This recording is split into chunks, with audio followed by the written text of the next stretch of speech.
네, 익산 시민 여러분 반갑습니다. 이재명입니다. 우리 사회자가 자기는 좋은 마이크 쓰고 나한테는 별로 안 좋은 거 준 것 같아요. 별로 안 좋아 이거. 네. 네, 우리 익산 시민 여러분, 이 아침 대바람에 이렇게 많이 나오셔서 진심으로 감사드립니다. 고맙습니다. 어제는 저 전남 쪽을 제가 인사드리러 갔었는데 하필이면 비가 그렇게 내려가지고 장대비가 내리는 바람에 정말로 많은 분들이 고생하셨어요. 그런데 제가 참으로 감격스럽고 죄송한 것은 그 장대비를 우산도 못 쓰고 그대로 쫄딱 맞으면서 안경을 빗물을 훔치면서 이렇게 지켜보고 계신 분들을 보니까 참으로 가슴이 짜릿했습니다. 오죽하면 그러실까, 얼마나 간절하고 절박할까, 그런 생각이 들었습니다. 이 아침에 이렇게 많은 분들이 함께 해주신 것도 결국은 지금 이 어려움, 위기를 이겨내고 희망 있는 새로운 나라, 새로운 세상을 만들려는 그 간절함 때문 아니겠습니까? 그 간절함을 제가 잊지 않겠습니다. 그리고 자주 말씀드린 것처럼 정치라고 하는 것이 정치인들이 모여서 쑥닥쑥닥 하는 것 같긴 하지만 사실은 정치는 국민이 직접 하는 것 아니겠습니까?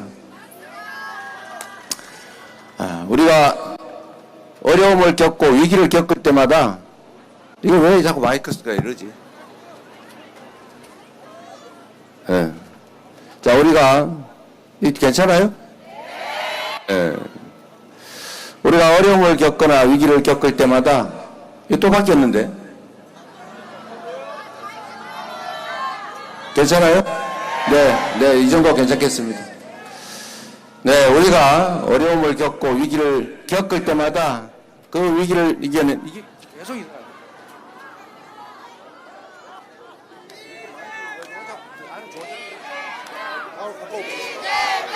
바로 바꿔보겠습니다.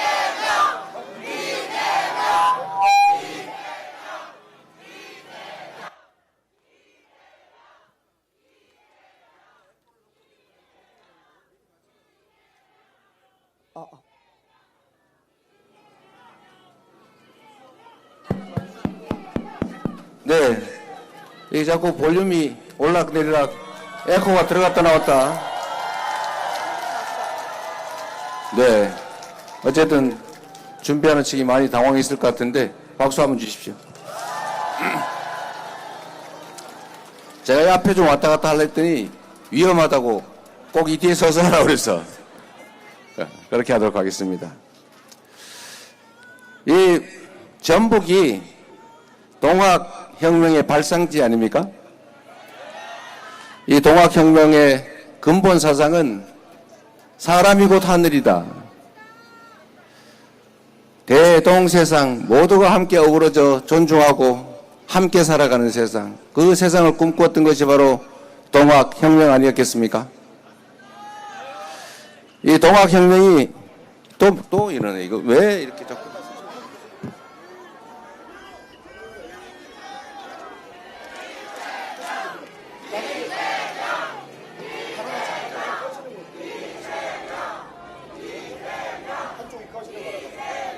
에코 하면 최대한 안정적으로 유지할 수 있도록 하겠습니다. 네. 이게 자꾸 시스템이 불안정해서 자꾸 꺼졌다 켜졌다 그러는 것 같습니다. 얘기를 하다 보니까 자꾸 꺼내졌는데 뭔 얘기했는지 다 잊어버려. 네. 다시 처음부터 다시 리셋해가지고.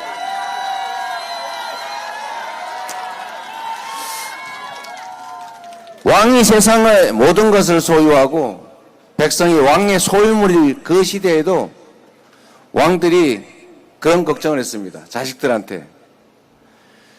백성은 물과 같고 임금은 배와 같아서 배를 띄우기도 하지만 배를 뒤집기도 한다. 백성을 하늘처럼 여기고 백성의 마음, 민심이 곧 천심, 하늘의 뜻이다. 이렇게 가르쳤죠. 왜 그랬을까요? 왕이라는 존재들이 정말로 천사 같은 마음을 가져서 그랬을까요? 뭐 그런 사람도 있었겠죠. 애민정신으로 그런 생각을 할 수도 있었겠지만 저는 근본적으로 그랬을 거라고 생각합니다. 세상을 왕권으로 지배를 하지만 백성들을 탄압을 하거나 아니면 착취를 하거나 백성들의 고통이 커지면 체제가 뒤엎어진다. 그 위험을 제거하기 위해서 백성의 뜻을 하늘처럼 존중하라 이렇게 말했던 것도 아닐까 저는 생각합니다. 그래서 죽기 싫으면 체제를 유지하고 싶으면 왕의 권위와 권력을 누리고 싶으면 백성을 존중하고 백성들이 등 따시고 배부르게 안전하고 평화롭게 살 수 있도록 해야 한다라고 가르친 것 아니겠습니까, 여러분? 그런데 이게 가끔씩 잘 안 돼요. 이게 가끔씩 또 안 되네. 가끔씩 잘 안 되는데 네? 다 들려요? 네, 알았습니다. 그냥 다 들린다고 치고 하겠습니다. 또 잊어버렸네. 그런데 이 백성들이 더 평화롭고 안전하게 또 등 따시고 배부르게 사는 것을 왕의 최고의 책무, 관리들의 최고의 책임으로 정하지만 가끔씩은 이기적이고 무책임한 그런 사람들이 나타나지 않습니까? 부패하고 폭력적이고. 그래서 우리 백성들이 이런 주장을 했죠. 아니 뭐 왕의 씨가 따로 있냐? 다 왕이 되면 다 왕 되는 거지. 그리고 사람이 다 귀한데 하늘처럼 귀한 존재인데 왜 이렇게 우리는 혹사당하고 가렴주고의 고통을 겪어야 되냐? 우리 백성이 하늘처럼 존중받는 사람이 곧 하늘인 세상 만들자. 같이 다 잘 사는 그런 세상 만들자라고 시작한 게 동학혁명 아니었겠습니까? 그런데 참 안타깝게도 이 동학혁명이 당시로서는 미완의 혁명으로 끝났죠. 일본군 관군 연합군에게 결국은 우금치 고개에서 전멸당했습니다. 그러나 그 정신은 여전히 살아남아서 그 정신이 결국은 5.18 민주화 운동으로 그리고 다시 빛의 혁명으로 촛불 혁명으로 살아나지 않았습니까? 마이크가 또 꺼졌죠? 마이크는 나옵니다. 근데 하울링이 좀 없는 거라서 계속 하시면 들어가겠습니다. 네. 그런데 그 동학혁명의 정신이 결국은 지금 12월 3일 그 내란의 밤에 윤석열 일당이 저지른 비상계엄 친위 군사 쿠데타를 제압했습니다. 역사 속에 사라져간 동학혁명군들의 영혼이 오늘날 다시 우리 대한민국을 구했다. 맞습니까, 여러분? 우리는 그 정신을 잊지 말아야 되겠죠. 앞으로 6월 3일을 거쳐서 우리가 해야 될 일도 우리가 나아갈 길도 사람이 하늘처럼 존중받는 모든 사람이 공평하게 주권자로 인정되는 국가의 모든 역량이 오로지 국민들의 더 나은 삶을 위해서만 사용되는 진정한 민주공화국으로 나아가야 되겠습니다. 그 길을 열어줄 사람이 바로 누구입니까, 여러분?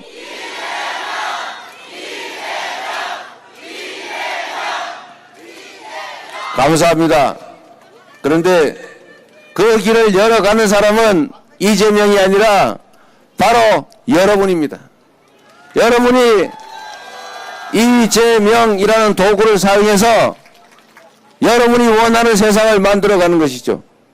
왕의 시대에도 백성이 나라의 주인이다. 이런 생각을 하는 사람들이 목숨 걸고 싸웠는데 민주공화국이라고 선포하고 국민이 나라의 주인이고 모든 권력은 국민으로부터 나온다는 헌법을 가진 이 민주주의 국가에서 이 나라의 주인이 바로 여러분 국민 아니겠습니까?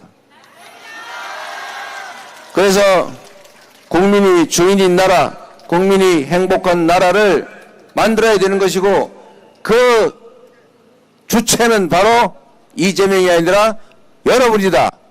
이재명은 여러분이 쓰는 도구다. 맞습니까, 여러분?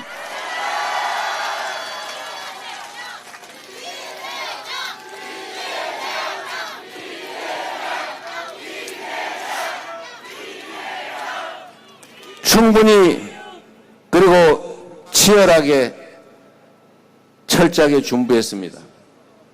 성남시를 똑같은 조건에서 전혀 다른 도시로 바꾼 것처럼 경기도를 똑같은 공무원, 똑같은 조건에서 전국에서 가장 인정받는 경기도로 만든 것처럼 맨날 편갈라 싸우고 당원 의사와 관계없이 계파 정치에 찢어지고 갈라지고 보수 언론의 놀림감이 되던 그 민주당, 이제는 당원이 중심이 돼서 국민을 중심에 둔 진정한 민주정당으로, 수권정당으로 총선에서 압승한 이기는 정당으로 다시 만든 것처럼 대한민국도 확실하게 새로운 나라로 만들어내겠습니다.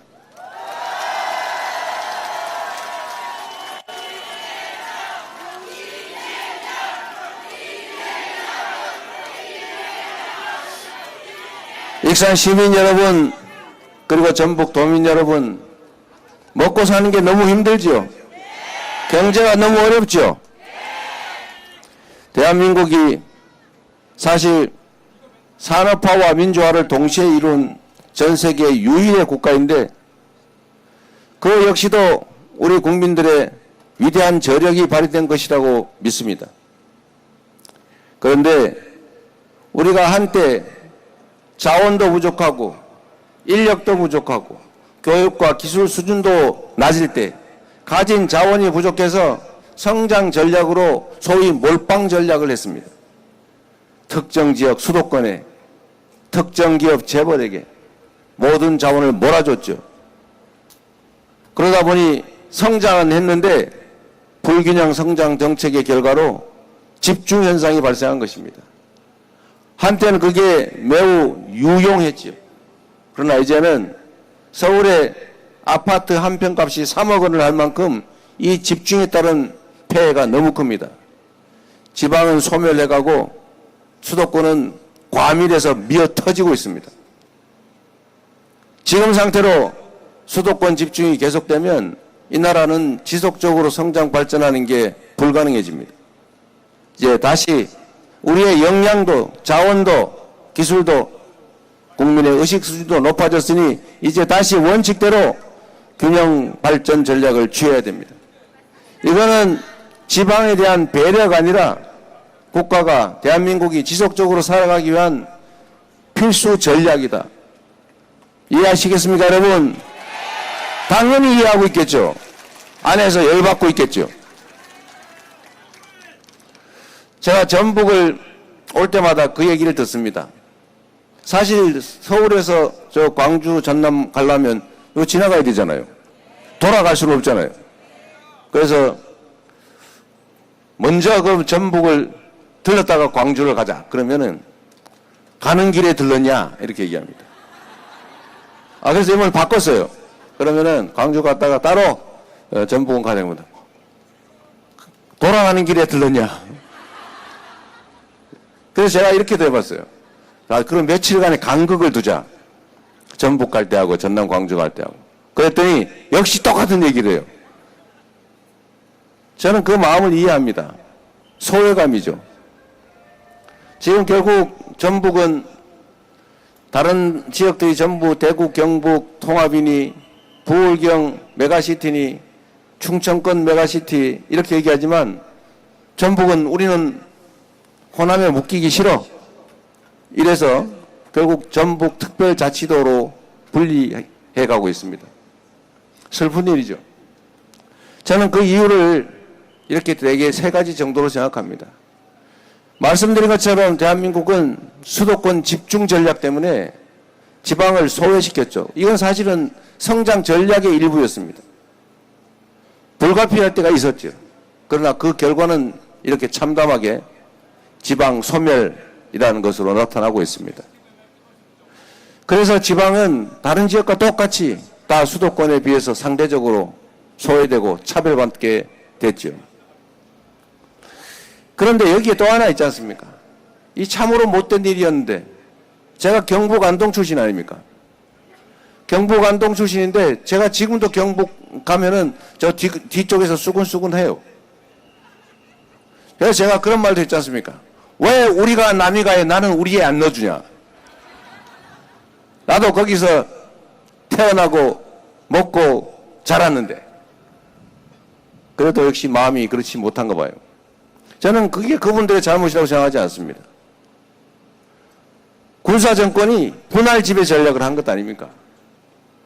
이 독재자들의 지배 방식의 가장 핵심이 분할 지배예요.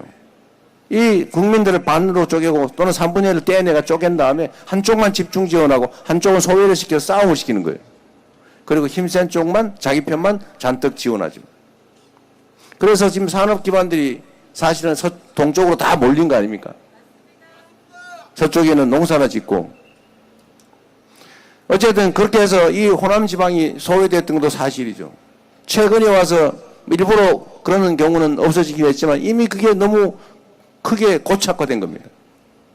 그런데 거기다가 그 이중의 소외에다가 전북이 또 호남에 뭘 지원한다 그러면 꼭 광주 전남에만 한대. 그런 생각을 갖는 거 아닙니까? 아니 사실인지는 제가 잘 모르겠어요. 사실은 전남 광주도 가면 광주에다 주로 하지 전남에다 하지 않아요. 근데 하필이면 광주가 전남 안에 들어있어요. 그런 차이죠. 어쨌든 전북이 이렇게 삼중의 소외감을 느끼고 있는 것은 저도 압니다. 그리고 안타깝게 생각하죠.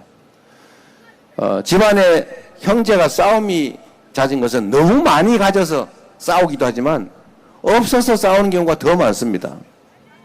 얼마나 그걸 들여다보고 있는 부모의 마음이 쓰리겠습니까? 똑같지요. 대한민국 다 똑같은 국민들이고 똑같은 지역인데 특정 지역이 나는 버림받았어. 나는 배려받지 못해. 나는 왜 이렇게 못 살아? 라고 생각하게 하는 것 자체가 사실은 국가정책에 심각한 문제가 있는 것입니다. 이제는 바꿔야 됩니다. 말씀드린 것처럼 구체적인 방법들은 여러 가지로 제시되겠지만 이제는 큰 방향을 바꿀 때다. 서울의 수도권, 경기, 인천에 제가 경기도에 시장도 하고 도지사도 했지만 저는 그때도 얘기했어요. 수도권 규제 완화 열심히 얘기하면 저는 그거 안 된다. 국가 균형 발전해야 된다. 그러면 주변의 참모들이 야 그런 얘기하면 팍 떨어져. 에? 저 균형 발전하자 그러면 사람들이 싫어하지. 그런데 여러분 우리 국민들의 위대함이 바로 이런 데 있습니다. 국민들 그렇게 생각하지 않습니다. 제가 성남시장 경기도지사 하면서 수도권 규제 완화에는 언제나 반대, 뭐 불필요하고 정말로 아무 소용없는 그런 규제야 없애든지 완화해야 되겠지만 수도권을 더 풀어서 더 팽창시키고 그렇게 하면 나라 망한다 라고 제가 수없이 시장 될 때부터 되기 전부터 얘기를 했는데 표 안 떨어지더라고요. 그것도 다 많이 찍어주더라고요. 이 공공기관 지방이전도 사실 좀 비슷한데 제가 수원에 도청이 있지 않습니까? 근데 경기도에 공공기관이 26개인가 있는데 대부분 수원하고 그 근처에 몰려 있어요. 제가 거의 안 빼고 전부 다 북부 동부로 다 옮겨버렸어요. 물론 수원에서 이런 얘기합니다. 수원에서 아니 여기 있는 걸 다 빼면 수원 사람들 경기도 남부 사람들 화낼 텐데 그렇게 과격하게 다 옮기면 어떡하냐. 그 제가 그랬습니다. 물론 노조원들 싫어하죠. 수원에 살다가 저기 뭐 의정부 뭐 어디 뭐 양평 이런 데 가려면 좋아하겠습니까? 그 제가 설득도 하고 불가피하다. 당신들은 직장이라도 있지만 현재 그 직장이 좀 더 불편해지는 정도겠지만 다른 사람들은 아예 손가락 빨고 취업도 못하고 그러고 사는 사람이 태반이다. 그러니 좀 견뎌달라. 당신들도 개인적으로 돈 벌어서 사는 게 아니라 결국 국민의 세금으로 사는 거 아니냐. 그러니 조금 더 고통을 감수해달라 이렇게 요구해서 설득하고 그랬더니 우리 수원 시민들, 남부 경기 도민들이 저한테 뭐 표 떨어져가 지지율 떨어지고 그러지 않더라고요. 예, 우리 국민의 위대함입니다. 이제 앞으로 국토 균형 발전 전략은 그냥 인심 쓰는 문제가 아니라 이 나라가 지속적으로 성장하고 발전하기 위해서 반드시 해야 될 일이다 라고 생각합니다. 그래서 제가 이런 얘기를 했더니 너 그냥 빈말로만 하는 거지? 이렇게 얘기를 해서 제가 조금 더 구체적인 말씀을 드리면 그러면 뭘로 먹고 살 거예요? 말로 한다고 되냐? 그게 쉽지가 않죠. 기업들한테 제가 아니 저기 호남이나 아니 경남 이런 데 가서 좀 기업하시면 좋지 않습니까? 이러면 우리도 그렇게 하고 싶지요.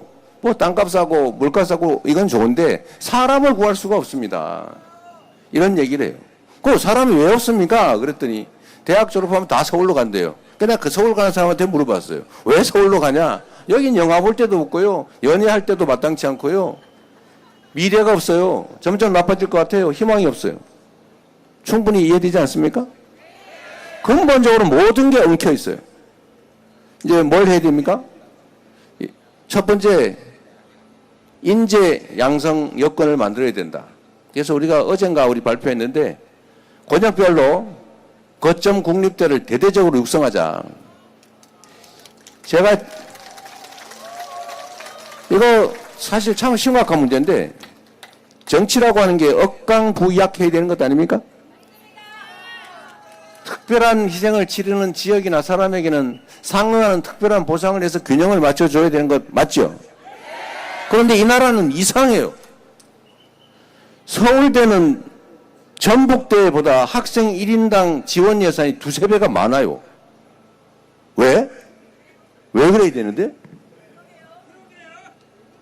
1인당 예산이 서울대는 한 5, 6천 되면 여기는 한 2천, 2, 300 정도? 아, 왜 그러냐 도대체. 그래서 이거를 일단 균형을 맞추는데 그걸 뺏어서 하긴 좀 어렵고 뺏으면 또 난리 나잖아요. 그 지방 거점 대학이란 지원을 대폭 늘려서 여기서 연구하고 공부하고 할 수 있게 하는 게 첫 번째다. 그래서 서울대 10개 만들기 이런 얘기를 제가 한 겁니다. 두 번째로 먹고 살 수 있어야 될 것 아닙니까? 꼭 기업만 달랑 하나 온다고 되겠어요. 그런다고 아무 기업이나 가라고 막 한다고 가겠어요. 저는 가끔씩 그 대통령 되신 분들이 재벌 회장들 만나가지고 투자 약정서 쓰고 막 사진 찍고 하는 거 보고 제가 그때 옛날부터 그랬어요. 저거 뭐하러 하나? 기업이란 돈이 되면 부모가 하지 말래도 하고요. 기업은 돈이 안 되면 할배가, 아들이, 며느리, 마누라가, 죄송합니다. 부인이 와서, 남편이 와서 빌어도 절대 안 해요. 그게 기업이죠. 기업을 할 수 있게 만들어야 되겠죠. 그래서 그 지역의 특성에 맞는 기업들이 활동할 수 있는 여건을 만들자. 그러니까 첫 번째 방법이 이 서남 해안은 재생에너지의 보고죠. 앞으로 이 무한한 바람, 태양, 지금 해가 안 뜨는데 이 에너지를 사용하지 않으면 국제사회에서 살아갈 수가 없습니다. 전 세계에서 이제는 기후위기 때문에 탈탄소 시대, 탄소 제로 시대를 향해서 갑니다. 화석 연료로 생산한 제품은 절대 안 산다. 이걸 뭐라 그래요? R200이라는데 모르는 분이 있었죠. R200은 모르더니 I will be back 하고 있는 것 같아. 이거 발음이 비슷해요? 예. I will be back 절대 안 되죠. 여하튼 이 전 세계가 이제 R200이 표준이 돼서 재생에너지가 없으면 수출 활동을 할 수가 없어요. 그런데 대한민국은 재생에너지 비율이 다른 나라는 최하 30%에서 70%까지 되는데 우리는 9%입니다. 아직까지. 삼성전자 혼자 쓸래도 부족하대요. 그래서 어떤 일이 벌어지냐? 재생에너지가 없으니까 재생에너지가 많은 데를 찾아서 해외로 생산기지들이, 즉 공장들이 옮아가고 있습니다. 이 3년 동안 이 정권이 뭘 했냐? 수사가 전문이라서 태양광 관련 업체 비리 찾는다고 마구 수사를 하는 바람에 다 도망가 버렸어요. 한심하지 않습니까? 3년 뒤떨어졌지만 여하튼 이제는 재생에너지 사회로 전환을 해야 되고 재생에너지 산업을 집중 지원을 하면 일자리도 생기고 관련 산업도 생기고 수출도 하고 그러는 거죠. 풍력, 태양광 많이 해야죠.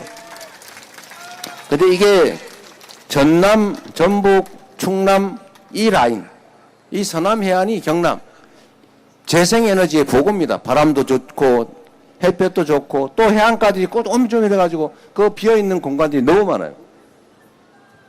마치 사람 폐포처럼 여기에 재생에너지 산업을 집중 육성을 하면 됩니다. 그리고 재생에너지를 생산해가지고 내가 에너지 고속도로라고 표현을 했더니 즉 아무 데서나 재생에너지를 생산해서 팔 수 있게 도로를 조밀하게 송배전망을 촘촘하게 깔아줘야 된다는 의미로 고속도로라고 했더니 그럼 다 서울로 보내는 고속도로 말하는 거야? 이런 오해를 하시는데 그건 아닙니다. 표현이 그렇다는 거죠. 생산지 가격과 수요지 원거리 수요지의 상품 가격이 같아요? 달라요? 어떤 게 정상입니까? 다른 게 정상이죠. 전북에서 열심히 배추 키워가지고 서울 가가지고 하면 수송비 들고 하니까 당연히 소비지 가격이 더 높겠죠? 근데 아닌 게 하나 있어요. 희한하게. 그게 뭐냐? 전기료입니다, 여러분. 누가 맞췄어요? 상품 드릴 수는 없고. 전기요금이 이 송전 비용이 엄청나게 드는데 전기를 생산하는 지역하고 소비지 가격이 똑같아요. 이러면 안 되겠죠? 전기 생산하는데 석탄 발전소 만들고 원자력 발전소 만들어서 위험하거나 아니면 환경 오염되는 데 사는 사람이 내는 요금이나 저기 멀리서 쓰는 에너지나 가격이 똑같아요. 이러면 안 되겠죠? 가격에 차등을 둬야 된다. 이게 진짜 시장주의죠. 그러면 전북, 전남 이런 지역에서 생산되는 재생에너지를 싸게 아주 싸게 공급하고 여기다가 더해서 지방으로 가면 어려우니까 세제 혜택도 대규모로 주고 또 인구 과밀 지역과 다르니까 규제 이런 것도 좀 대폭 완화하고 땅도 좀 싸게 주고 이렇게 하면 오지 말래도 기업들이 오지 않겠습니까? 그리고 또 한 가지 이 전북 그리고 익산 여기에 좀 관심이 있을 만한 일인데 대한민국이 경쟁력을 가지는 요소가 몇 가지가 있어요. 그 몇 가지가 있는데 그 중에 하나가 저는 앞으로 문화라고 생각합니다. 문화, K컬처, K팝, K드라마, K푸드, K미용, 뷰티 요새는 K민주주의까지 이 문화가 전 세계에 엄청난 영향을 미칠 텐데 우리 김구 선생이 그런 말씀을 하셨잖아요. 내가 소망하는 바가 있다면 강력한 군사력으로 외국을 점령해서 식민지로 만드는 그런 걸 원치 않는다. 군사력은 나라를 지킬 정도면 된다. 그러나 강한 문화의 힘을 가지고 싶다. 문화는 누군가를 불행하게 하는 것이 아니라 누군가를 행복하게 하면서도 나도 행복한 일이니 이 문화가 강한 나라를 만드는 게 내 소원이다. 이렇게 말씀하셨어요.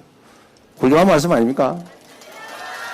대한민국 국민들이 가진 문화적 역량이 엄청나요. 대단한 민족이죠. 전주, 익산, 전북, 호남 이 예향 아닙니까? 문화의 고장. 이 문화를 산업으로 전환해야 돼요. 지금 일부가 성공하고 있죠. 넷플릭스의 상위권은 다 K드라마죠. 폭삭 속았수다 보다가 나도 무지하게 울었는데요. 우리 아내 모르게 우느라고 고생했어요. 네. 경상도 사람들 속에 남자가 울면 안 돼 뭐 이런 게 저도 이제는 별로 동의하지 않지만 그래도 아내 앞에서 눈물 질질 흘리는 게 그래서 내가 숨어서 눈 많이 닦았는데 이게 가장 한국적이면서도 그 온 세계 사람들한테 감흥을 주지 않습니까? 넷플릭스가 이 플랫폼이 우리나라 게 아니라서 별로 남는 돈이 우리가 별로 없어서 그렇지 이제 그런 것도 우리가 만들어야 되지 않겠어요? 그래서 이 문화를 산업으로 만들고 이걸 수출하고 전 세계에 한류를 퍼뜨려야죠. 제가 보니까 시간 많으시죠? 외교 영역을 한번 살펴봤는데 우리가 해외 원조 사업으로 그러니까 ODA라고 그러죠. 해외 원조. 우리 원조로 받아 지금 원조로 합니다.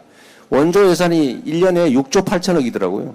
뭔 이유인지 몰라도 윤석열 정권이 왕창 올려놨더라고요. 어쨌든 6조 8천억인데 뭐 특별히 줄일 일은 없고 이걸로 외교 부문에 한류 문화를 확산시키는 방향으로 좀 전환하면 어떻겠냐. 예? 그래서 또 보니까 외교 공간이 전 세계에서 인구 비중으로 따지면 제일 많아요. 뭔 외교 공간이 그렇게 많습니까? 그런데 외교 예산은 매우 적어요. 외교 인력도 매우 적어요. 그러니까 어디 외교 공간만 잔뜩 만들어 놓은 거예요. 그냥 관리만 하고 있는 거죠. 이런 것을 ODA 지원 사업과 맞물려서 한류를 알리는 그런 문화 거점으로, 한류 거점으로, 기업 활동 거점으로 만들면 좋지 않겠냐. 지금 하나의 예인데, 하여튼 문화산업이 앞으로는 큰 비중을 차지할 거고, 대한민국이 전 세계를 석권하는, 그야말로 K 이니셔티브의 첫 번째 K컬처 산업이 되지 않을까 싶어요. 그 중심이 저는 전북이 될 수 있다, 이렇게 생각합니다, 여러분.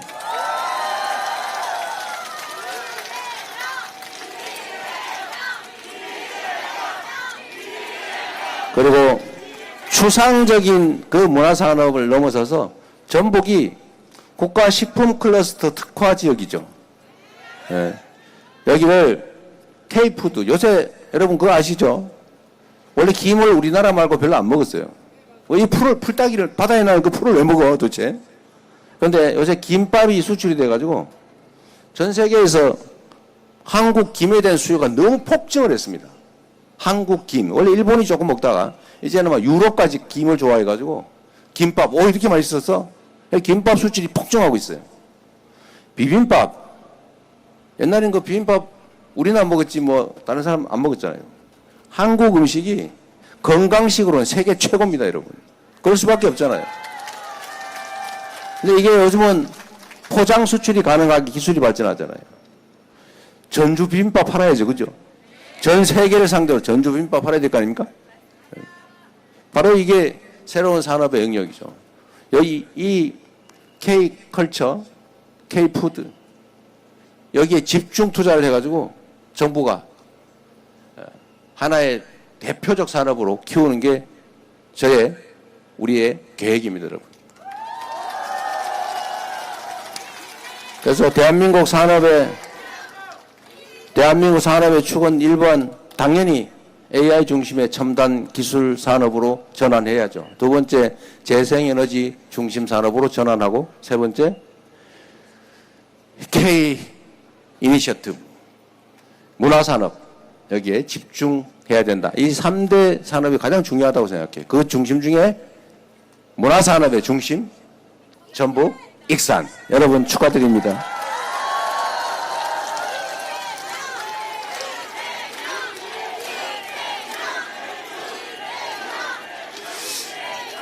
역시 먹고 사는 문제가 제일 중요하죠.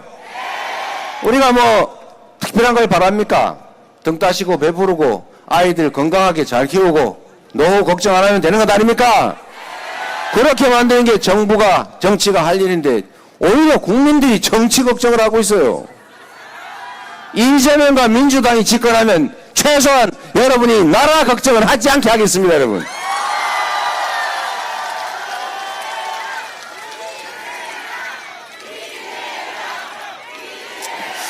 그리고 말씀드린 것처럼 우리 국민들은 위대한 역량을 가진 국민들이에요.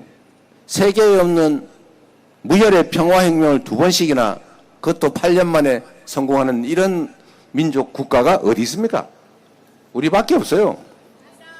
이 엄청난 저력을 한데로 모아서 우리가 방향을 잡고 힘을 합쳐서 같이 가면 저는 지금의 이 위기를 이겨내는 거 새로운 희망을 만드는 거, 대한민국이 완전히 새로운 나라로 가는 거 저는 얼마든지 가능하다고 생각합니다. 그게 출발점이 바로 6월 3일이다. 맞습니까, 여러분? 그리고 그러려면 네, 감사합니다. 그러려면 불필요한 것들 가지고 에너지 낭비하지 말아야 돼요. 저는 정치인들이 다투는 거 당연하다고 생각해요. 정치인들이 특정 국민들을 대표하는 건데 당연히 농민을 대표하는 농민 대표가 저기 수출기업 대표하는 그 대표하고 당연히 싸우죠. 싸우는데 감정 가지고 진짜 미워하고 혐오하고 죽이려고 그러고 밤에 진짜 기회 되면 싹 제거해버리고 그럴 필요 있어요? 그런 생각하는 정치인이 이상한 겁니다. 공적인 일을 하는데 그게 자기 사적 이해관계와 직접 관련이 있는 게 아니라면 그거 뭐 그리 죽일 일까지 있습니까? 그리고 얘기해보고 최대한 좁혀보고 안 되면 국민이 위임한 데 따라서 토론해보고 안 되면 최종적으로는 다수결로 결정하고 따라주고 또 다른 얘기하고 그래야 되는 거 아닙니까? 근데 제가 여의도 가보니까 진짜 싸우고 있어요. 진짜 미워해요. 우리 대학 선배는 내 전화도 안 받아요. 누군지 모르시는군요. 다행입니다. 에? 이래가 되겠어요. 그래서 정치인들이 싸우는 걸 여러분이 보실 때 저 친구들이 왜 싸우나? 라는 걸 꼭 보아 주셔야 됩니다. 무조건 싸우지 마 이러면 누가 손해봅니까? 선한 사람이 손해보는 겁니다. 선의를 가지고 제대로 하는 사람하고 악의를 가지고 반칙하는 사람이 싸우면 둘 다 싸우지 마, 둘 다 나빠 이러면 누가 손해예요? 바로 여러분 자신의 손해입니다. 여러분을 대표하는 여러분 대표 선수가 부당하게 얻어맞고 옛날에 그런 거 있었잖아요. 기밀 레슬링 할 때 그 재미로 했다는 걸 나중에 알았는데 병뚜껑으로 찍고 이러면 되겠어요? 에? 허리춤에 막 이상한 거 흉기 숨겨가지고 막 뒤로 찌르고 안 되죠? 마찬가지예요. 정치도 싸우지 마라고 할 게 아니라 왜 싸우나를 봐야죠. 그래서 잘못된 짓거리 하는 그런 못된 정치인이 있으면 책임을 물어줘야 하는 것입니다. 왜 양비론을 합니까? 양비론을. 물론 그런 경우도 있어요. 둘 다. 그것도 가려봐야 된다. 국민을 대표해서 일하는 공인들, 그 공인들에 대해서 엄정하게 가려보면 좋겠다. 그리고 정치인들이 편갈라 싸우더라도 국민들이 편갈라 싸울 일은 없지 않습니까, 여러분? 말씀드리지만 정치인이란 우리가 쓰는 일꾼들이에요. 우리가 쓰는 대리인들, 고용한 사람들, 우리를 위해서 일해야 될 의무가 있는 고용된 사람들인데 이 사람들이 파란 옷 입고 빨간 옷 입고 싸운다고 아니 이 주인까지 파란 옷 입고 빨간 옷 입고 싸울 일이 뭐 있어요? 좌측이니 우측이니 보수니 진보니 그게 뭔 상관 있습니까? 물론 가치 지향이라고 하는 거 필요하지요. 이 가치를 잘 무시하자는 게 아닙니다. 현실의 삶에서는 현실 정치에서는 국민의 삶이 더 중요한 거죠. 오로지 모든 기준은 국민의 삶, 나라의 미래죠. 그래 김대중 대통령께서 하신 말씀 있지 않습니까? 금과 옥조 같은 말씀이죠. 상인의 현실 감각을 유지하되 선비의 문제의식을 잃지 말자. 양자가 조화를 이뤄야 되겠죠. 그래서 영남이니까 나는 영남 무조건, 호남이니까 나는 호남 무조건, 빨간색 좋아하니까 우리 부모를 죽인 원수라도 빨간색 좋아, 파란색 이런 거 하지 말자는 거죠. 그건 결국 국민들 손에 달려 있습니다. 우리 국민 여러분, 전북 도민 여러분, 익산 시민 여러분 너무 잘해주고 계세요. 그러나 좀 더 매의 눈으로 잘 가려보면 좋겠다. 그래서 제가 사설이 좀 길었는데 누구 한 사람 소개시켜 드리려고 그래요. 누구냐면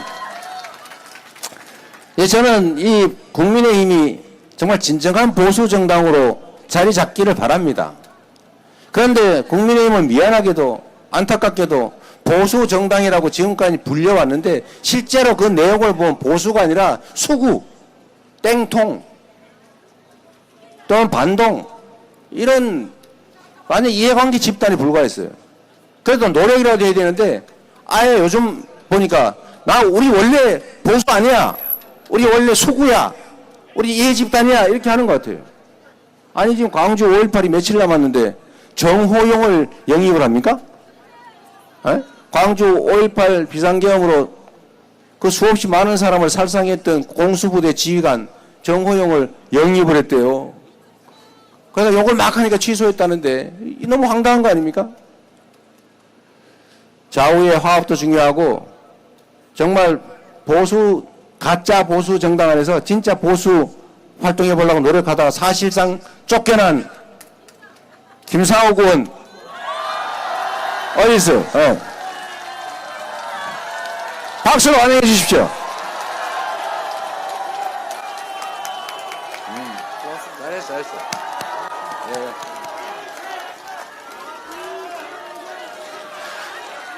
자, 이제 이분이 자신이 가진 보수의 진정한 가치, 합리적 보수의 정신을 우리 민주당 안에서 실현해 볼 수 있도록 우리가 함께 도와주면 좋겠습니다. 1분 스피치 한번 하시죠.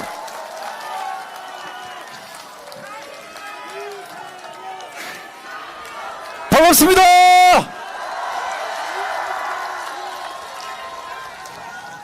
익산에서 이렇게 시민 여러분들 뵈니까요 힘이 납니다. 대한민국의 미래가 제대로 다시 달릴 수 있을 것 같습니다. 그렇게 해주실 수 있으시죠? 진보, 보수, 우리 진영 얘기 많이 하는데요. 진영 얘기 많이 하는 사람들 특징이 뭔지 아나요? 일 안 합니다. 일해서 국민들께 도움 드려서 그래서 신뢰받고 지지받는 그게 귀찮고 안 하기 싫으니까 진영 나눠서 진영에서 보호받으려고 하는 거거든요. 그러다 보니 밖에 정 만들고 안에 정 만들어서 새 만들려고 하는데요. 그런 사람들은 국민들을 주인으로 보는 게 아니라 도구로 보는 겁니다. 국민들을 주인으로 모시면 진영이 중요한 것이 아니고요. 진영도 보수 진보는 진영의 이야기가 아닙니다. 기능에 관한 얘기입니다. 보수의 기능, 보수의 역할, 진보의 기능, 진보의 역할. 그렇다면 보수와 진보는 같이 가는 거예요. 자, 그러면 제가 정말 깊이 생각하고 많이 찾아보고 연구했는데 우리 이재명 후보님이 보수의 가치를 기준으로 했을 때도 가장 보수의 기능, 역할, 즉 우리나라 안정적으로 질서 지키고 원칙 지키고 민주주의 지키고 법치주의 지키고 공정사회 만드는데 가장 앞장서시고 실천하신 분입니다. 동의하시죠? 또 진보의 기능으로 봐서도 지금 얼마나 시대가 또 변합니까? AI 혁명, 로보틱스 혁명, 세상이 바뀌는데 어떻게 중심 잡을지, 어떻게 길을 개척해야 할지 고민하고 정책으로 내고 계시죠. 그래서 어떻게 보면 참된 보수주의자면서 또 참된 진보주의자입니다. 근데 이건요, 기능과 역할로 보는 거예요. 진영으로 보는 거 아닙니다. 진영으로 정치를 나누는 사람들, 그 정치하시면 안 된다고 생각합니다. 여러분 동의하십니까?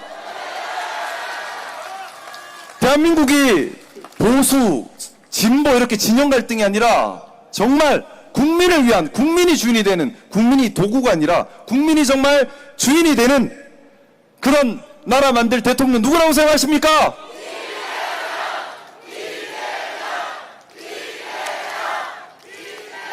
저도 이재명 후보님이 대통령이 되시는데 최선을 다하겠습니다. 감사합니다.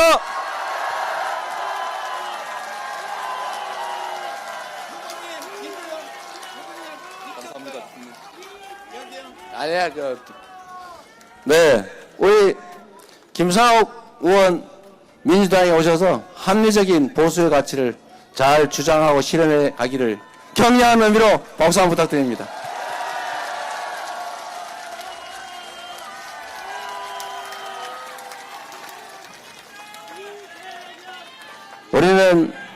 저는 앞으로 대한민국 정치가 좀 근본에서 좀 바뀌기를 바랍니다. 어떤 거냐면 지금까지는 이 정상과 비정상이 경쟁을 했어요.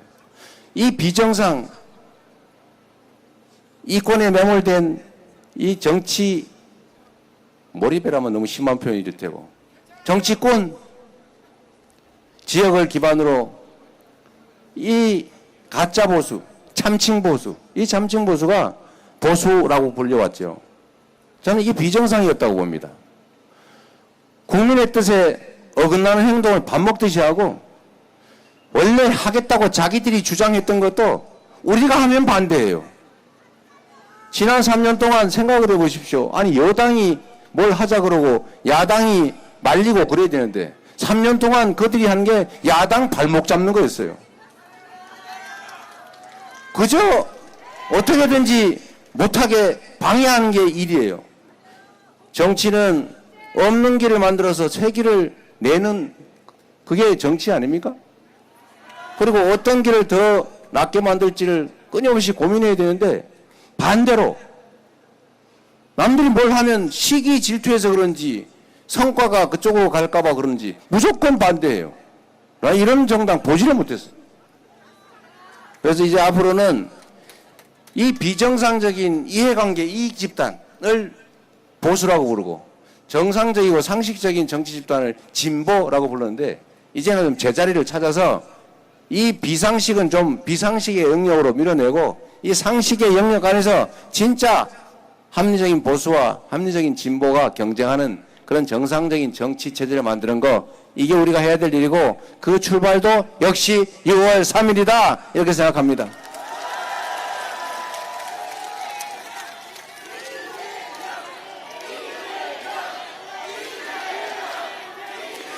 그리고 익산에 훌륭한 정치인들 많으신데 우리 한 병도 안 마시는 한병도 의원님, 네, 이춘석 의원님도 계시고요. 네, 제 비서실 아니고 후보실을 맡고 계십니다. 우리 정동영 의장님도 오셨고, 내가, 네? 이원택 의원님, 네, 우리 여러분.